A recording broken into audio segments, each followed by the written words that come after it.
উত্তরবঙ্গে ঠান্ডা ভালোই পড়েছে। এমন শীতের রাতকে উপেক্ষা করে এক মায়ের জীবন বাঁচাতে রক্তদানে এগিয়ে এলেন শিলিগুড়ির সমাজসেবী তথা ভক্তিনগর অনুভব ওয়েলফেয়ার সোসাইটির সভাপতি রজত রায় সরকার।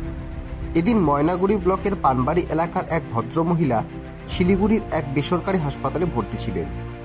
ওনার দুর্লভ রক্ত গ্রুপ এ নেগেটিভ হওয়ার দরুন রক্ত পাওয়া যাচ্ছিল না, সেই কারণে অস্ত্রোপচারও আটকে ছিল।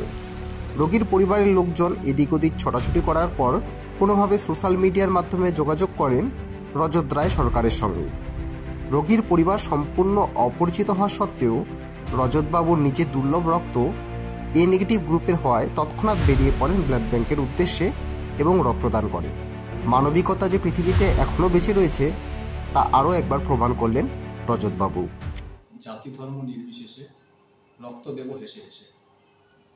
যখনই কোনো রোগী বিপদে পড়বে আমরা সকলে যদি এগিয়ে আসি তাহলে কোনো রোগী রক্তের অভাবে প্রাণ যাবে না।